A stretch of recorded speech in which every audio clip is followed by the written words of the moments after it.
네, 반갑습니다. 노길강 교수입니다.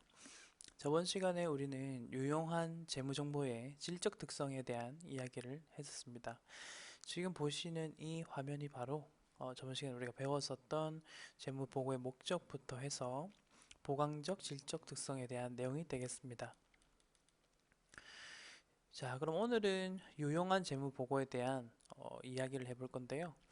우선 포괄적 제약 요인이라는 부분부터 한번 보도록 하겠습니다. 우선 여기서 키워드부터 체크를 해보겠습니다. 먼저 원가 그리고 효익이라는 게 있어요. 자, 읽어보면 재무정보의 산출을 함에 있어서 원가가 소요가 된다. 자, 그런데 그 원가가 이 재무정보에 산출된 그 정보의 효익보다는 커서는 안 된다라고 되어 있거든요. 반대로 원가가 효익보다 커서는 안 된다 말은 효익이 원가보다 더 커야 된다 이런 뜻이죠. 그러니까 이 효익을 얻기 위해서 발생되는 원가가 효익보다 크다면 그 부분은 효율성에 있어서 안 좋은 부분이 될 겁니다. 그래서 예시로 들어보면 재무정보를 산출할 때 그러니까 재무정보를 산출할 때 산출되는 원가는 어떠한 활동일 때 이런 산출 원가가 발생하느냐 그런 내용을 볼 건데요. 우선 재무정보를 수집 그리고 처리 검증할 때 이런 활동을 할 때 산출 원가가 발생을 하게 된다는 거고요. 이 말은 우리가 재무정보를 수집한다는 말은 회사에 여러 가지 회계 정보를 수집하고 처리는 분계를 해서 보고서를 만드는 거죠. 그리고 검증은 그 보고서가 제대로 작성이 됐는지 그런 것들 확인하는 작업을 이야기하는 겁니다.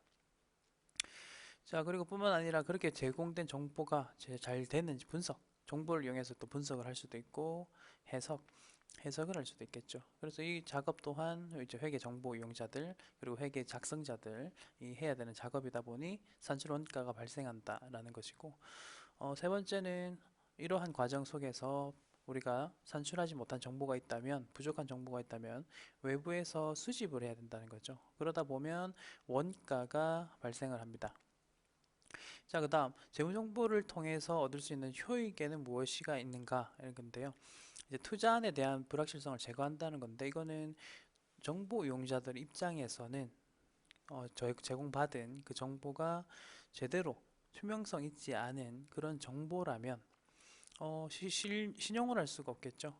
그러다 보니까 아까 위에서 보셨던 재무정보의 산출 원가에서 보셨던 이러한 내용들을 좀 철저하게 검증을 해서 작업을 한다면 재무 정보 이용자들의 경우에는 효익을 얻겠죠. 그러다 보면 투자자들은 본인의 의사 결정에 대한 확신을 하게 될 거겠고, 그럼으로 인해서 자본시장의 운영 효율성이 더 좋아진다라는 겁니다. 결론적으로는 기업의 입장에서는 자본 비용이라는 것이 경감이 된다는 거죠. 자, 그러면 다음으로 재무제표의 기본 과정에 대한 내용을 볼게요. 재무제표를 작성함에 있어서 기본적인 지금부터 공부할 이러한 과정을 바탕으로 재무정보를 작성을 합니다. 첫 번째로는 계속기업의 과정이죠. 내용을 한번 읽어보면 기업은 재무제표를 작성할 때 딴딴딴 돼서 미래 기간 동안 영업 활동은 계속될 것이다. 이 회사는 계속해서 운영될 것이다. 라는 내용입니다. 그럼 이런 말이 왜 나오는지 하나씩 또 뜯어가면서 얘기할 건데요. 먼저 용어적인 설명으로 예상 가능한 미래 기간이라는 말. 이 말은 회사가 기존에 이제 경영 계획을 가지고 운영을 하겠죠. 그리고 계약 기간을 이행한다라는 말은 뭐 경영자가 주주들로부터 돈을 투자받고 월급을 받죠. 그래서 그 계약 기간 동안 계속 계약을 이행하면서 운영을 하고 그러기에 충분한 기간을 여기서는 예상 가능한 미래 기간이다 이런 표현을 쓰고요. 하지만 이제 계속 기업 과정에 예외가 있는데요. 이거 조금만 이따 보고. 자, 계속 기업 과정을 함으로써 후속적으로는 앞으로는 다양한 인식이나 측정 기준 등이 도출화되고 그리고 이 계속 기업의 과정으로 인해서 회계 처리하는 것들이 정당화된다는 겁니다. 다음 표에서 이제 자세한 예시를 좀 볼게요. 자, 그리고 우리가 또 보셔야 될 거는 적용 예외적인 거. 보통 시험 문제로는 예외 사항들을 주로 시험 문제로 또 내거든요, 보통. 자, 만약에 이 기업이 앞으로 가까운 시일 내에 청산 혹은 중요하게 축소될 의도나 필요성이, 가능성이 있다면 기업의 경우에는 앞으로 이제 사라질 기업이잖아요. 그러다 보니까 계속 기업의 가정에 의한 회계 처리를 하는 것이 아니라 다른 인식이나 측정 기준을 적용을 해야 된다라는 것이죠. 그래서 이거는 뭐 예외예요. 예외 사항이 발생하면 계속 기업의 가정을 적용시키지 않을 수 있다. 그 말을 하는 겁니다. 자, 그럼 계속 기업 가정으로부터 어떠한 회계 인식이나 측정 기준들이 있는지 한번 보자는 거예요. 먼저 첫 번째로는 회사가 계속된다는 가정하에 나온 게 비교정보 공시 혹은 비교 가능성인데요.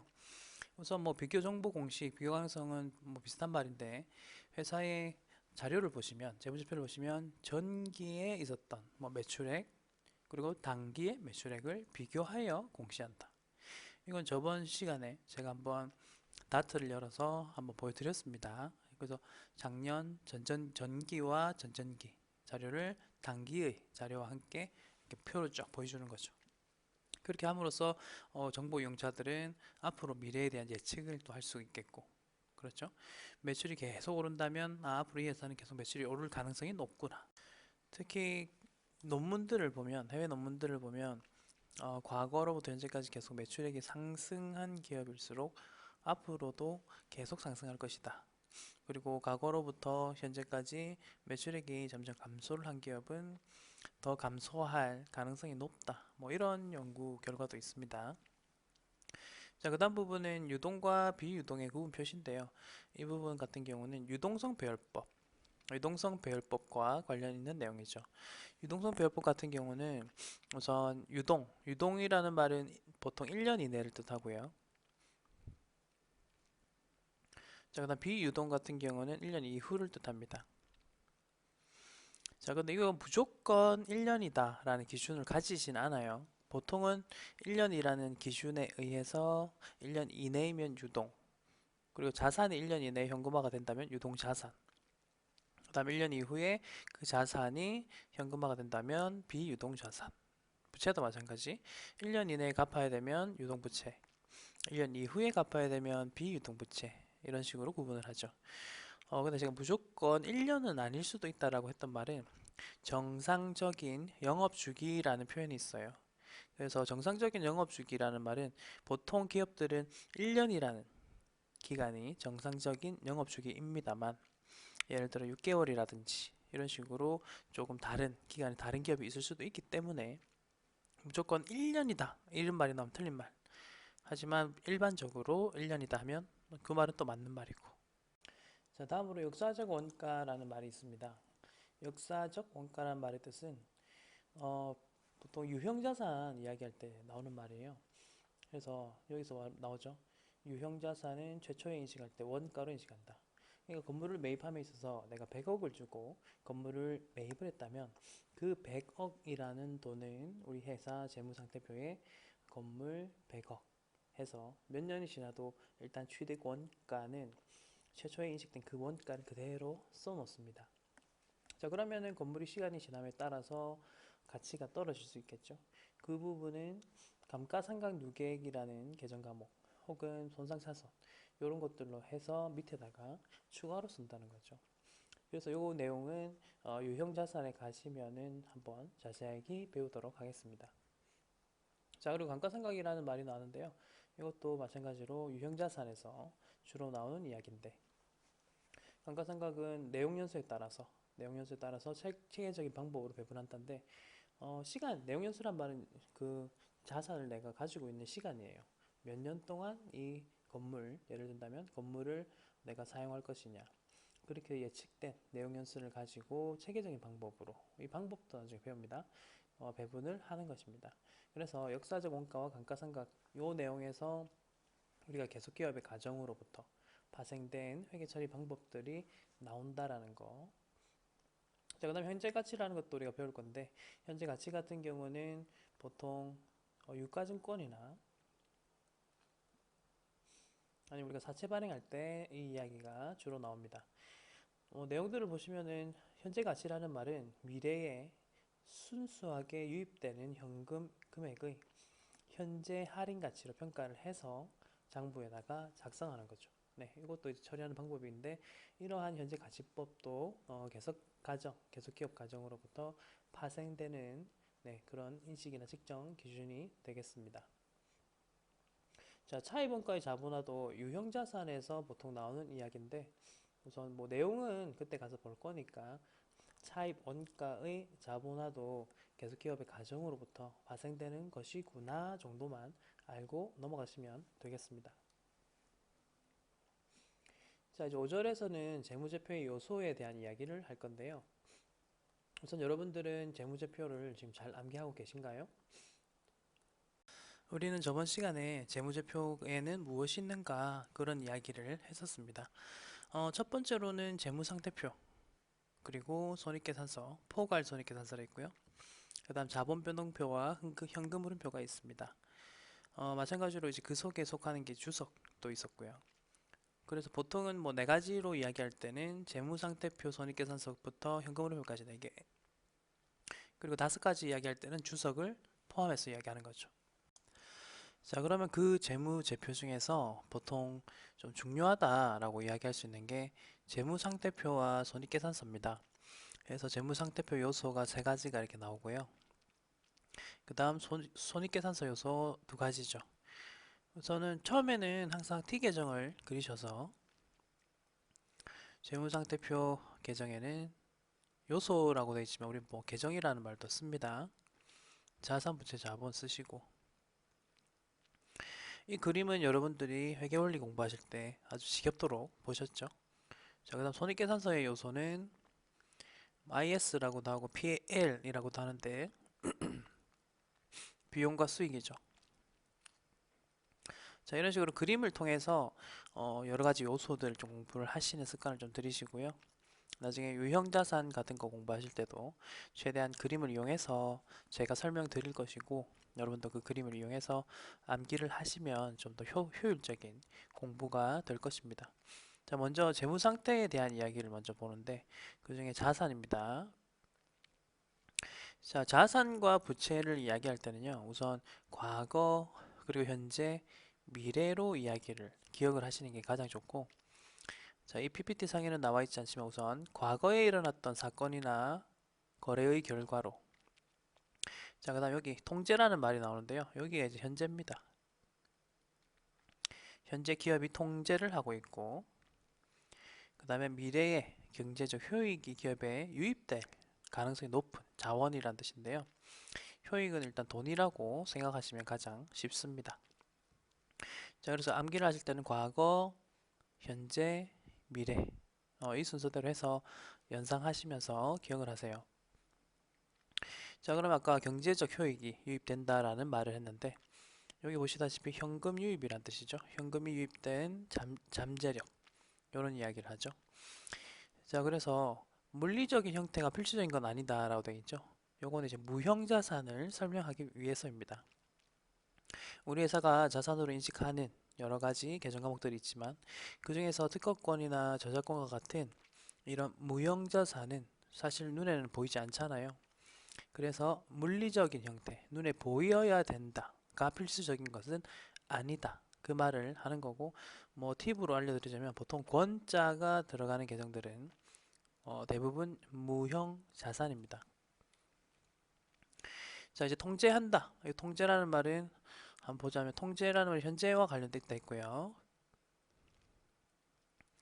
권리, 내가 이 자산에 대한 권리, 배타적인 다른 사람들은 배제하고 내가 이 자산에 대한 권리를 가짐으로써 그리고 타인이 이 효익에 접근할 수 없는 거죠. 그렇죠? 그래서 권리가 있으니까 권리 있는 사람이 효익을 가지는 거죠.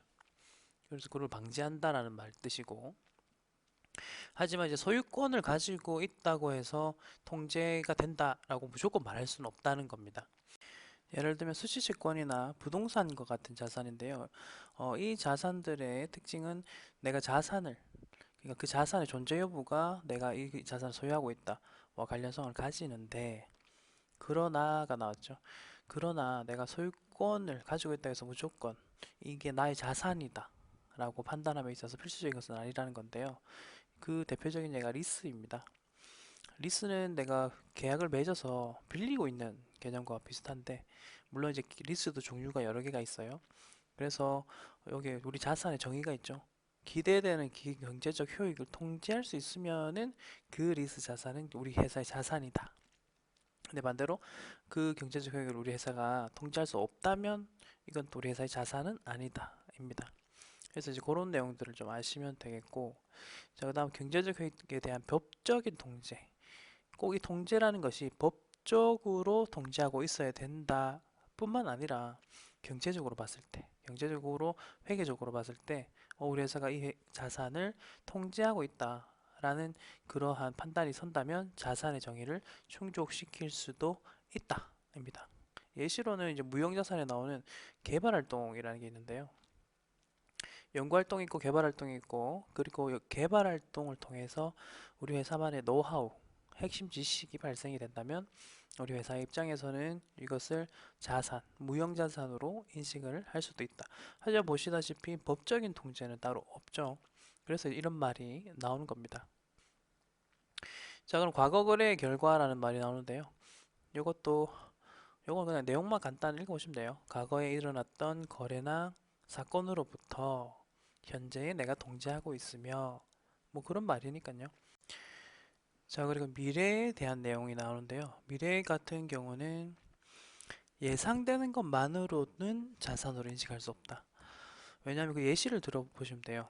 밑에 재고자산을 구입하고자 하는 미래의 재고자산을 구입할 생각이 있다는 것만으로 우리는 재고자산을 인식하지 않는 거죠. 그래서 회계에서는 자산을 인식함에 있어서 미래의 경제적 효익이 유입될 가능성이 높아야 된다. 네, 그런 식으로 이제 표현을 하고 있어요. 자, 다음으로는 부채입니다. 부채도 과거, 그 다음에 현재, 그 다음에 여기 미래, 여기가 이제 미래가 되겠죠. 자, 과거의 사건이나 거래에 의해서 현재의 우리 회사가 가지고 있는 의무인데 어떤 의무냐면 미래의 기업으로부터 유출이 되는 것으로. 자원이 유출된다라는 말은 돈입니다. 돈이 미래에 나간다. 이 세 가지의 요건이 맞아야지만 부채로 인식한다. 그래서 여러분들은 지금 우리 회계 이론적인 부분을 하잖아요. 근데 이제 요거를 그냥 등한시할 수는 없는 게 모든 회계 기준과 회계 처리 방식은 지금 보시는 그리고 저번 주에 보셨던 그러한 회계의 기본적인 이론을 바탕으로 해서 나오는 거예요. 그래서 그 기준들이 이러한 이론에 의해서 나오는구나 라고 아시면 되겠습니다. 자, 그럼 현재 기업의 의무는 어떠한 이야기를 하는지 보겠습니다. 기본적으로 일반적으로는 이제 구속력 있는 계약이나 법에 따라서 법적인 강제력을 지닌다. 우리 회사가 갚아야 될 게 부채잖아요. 그래서 우리는 갚아야 될 의무가 있는 거고 보통은 법적인 강제력에 따라서 그 부채를 가지고 있는 겁니다. 예시로는 매입채무라는 게 있고요. 매입채무는 외상매입금과 지급업 두 가지를 합쳐서 부르는 이름입니다. 이 정도는 여러분들이 회계원리 시간에 배우고 오셨어야 되고요. 자, 뿐만 아니라 의제의무라는 거는 뭐냐? 법적인 강제력은 없지만 이것도 의무라고 볼 수 있다. 라는 게 의제의무입니다. 자, 그래서 밑에 보시면 구체적이거나 유효한 약속 혹은 보통 정상적인 거래 실무에서 관행으로 되거나 공표되는 그런 경영 받침에 의한 의무라면 이것도 회계 입장에서는 부채로 인식할 수 있다. 이제 그런 것으로 보시면 되겠고, 자, 그다음 보존 기간 경과 후에 발생하는 제품 하자에 대한 부채죠. 부채 같은 경우도 이것도 이미 판매된 제품과 관련해서 나중에 지출될 것으로 예상됩니다. 그렇기 때문에 이런 것들을 의제 의무라고 하는 거죠. 자, 제가 아까 자산이든 부채든 과거, 현재, 미래 이런 식으로 암기를 하라 했죠. 자, 그래서 기업의 의무 요 관련된 내용은 현재와 관련된 겁니다. 자, 그리고 다음 나오는 자원의 유출 같은 경우는 미래, 결과 같은 경우는 과거죠. 과거. 그래서 과거, 현재, 미래 순서대로 기억하시는 게 좀 더 편하실 거예요. 자, 경제적 효익을 갖는 자원의 유출, 미래와 관련된 이야기. 자, 방금 보셨던 그 현재 의무를 이행하기 위해서는 결국은 미래에 자원의 유출이 수반된다, 동반된다는 거고, 일단 가장 대표적인 건 현금의 지급이죠. 현금이 나가는 거. 자, 그리고 과거의 결과, 과거 거래의 결과라는 말은 과거의 거래나 사건에서 발생한다. 자, 결론을 지어보면 과거에 있었던 거래나 사건의 결과로서 현재 우리 회사가 가지고 있는 의무인데, 그 의무는 바로 미래에 우리 회사의 자원이 유출될 가능성이 높은 것. 이런 식으로 암기하시면 되겠죠. 자, 그다음 자본입니다. 자본은 기본적으로는 자산 마이너스 부채이다. 이게 기본적인 정의예요. 근데 이제 그 다음에 나오는 게 뭐 잔여 지분 이런 표현이 나오는데요. 뭐 잔여 지분 이런 표현이 나오는데, 결국은 어쨌든 자본은 무엇입니까? 라고 물어봤을 때 여러분들은 자산 빼기 부채입니다 라고 이야기하시면 됩니다. 자, 그러고 이제 이걸 소유주 지분이나 주주 지분이라고 부르는데, 자, 그러면은 그것과 관련된 내용으로 해서 추가적으로 또 용어를 정리해야 될 게 있습니다.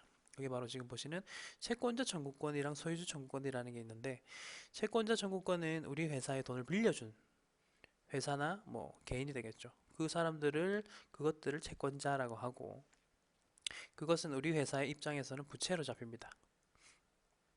자, 그다음 우리 회사의 소유주라는 말은 투자자입니다. 우리 회사의 주식을 산 사람, 혹은 우리 회사에 지분 투자를 한 사람, 기업이나 이제 그런 사람들에게 의해서 들어온 돈들을 우리는 자본이라고 하는 거죠. 자, 이제 수익과 비용에 대한 이야기를 할 건데요. 우선 뭐 성과라고 하면서 이렇게 이야기가 나오는데, 여기서 보실 거 일정 기간, 그 다음에 재무적 성과는 보통 경영 성과라고도 합니다. 이게 손익계산서의 키워드입니다. 그래서 포괄 손익계산서 혹은 손익계산서를 이야기할 때는 일정 기간의 경영 성과를 나타내는 표, 재무제표이고, 그것의 결과로 이익이라는 게 산출되죠. 자, 그럼 이 이익을 산출함에 있어서 이 식을 간단하게 한번 써보겠습니다. 수익에서 비용을 빼면 이익이다. 그래서 여기에서 말하는 이익은 이 부분이고요. 그럼 이 이익을 측정함에 있어서 필요한 요소는 수익과 비용인데, 자, 우선 여기에서는 키워드 자본의 증가 혹은 자본의 감소라고 되어 있는데요. 요거는 이제 한번 좀 쉽게 설명을 해보자면, 수익은 번 돈입니다. 비용은 쓴 돈이고요. 이익은 남은 돈입니다. 그리고 이 이익은 이제 회계원리 시간 때 배웠었던 것처럼 자본으로 넘어갑니다. 자, 그러다 보니까 자, 이익을 높이는 요소는 수익입니다. 수익이 발생되면 이익이 높아지죠. 그래서 이 수익을 이야기할 때 자본의 증가라는 표현을 씁니다. 그 이유는 수익이 높아지면 이익이 높아지고, 그 높아진 이익은 자본으로 넘어가니까. 자, 그다음 비용이 발생하면 이익은 낮아지겠죠. 그래서 비용은 다른 말로 하면 자본의 감소를 초래한다 라는 표현을 쓰는 겁니다. 그래서 여러분들이 회계원리 시간 때 수익 빼기 비용은 이익인데, 이익은 자본에 넘어가게 되고 영향을 미치게 되고, 그렇기 때문에 수익이 많이 발생을 할수록 이익은 높아지고, 그러므로 인해서 자본도 높아진다 라는 걸 아셔야 되고, 비용은 마이너스 항목이니까 이익을 낮게 만들고, 그러다 보니까 비용이 발생할수록 자본도 낮아진다 라는 그 내용을 아셔야 됩니다.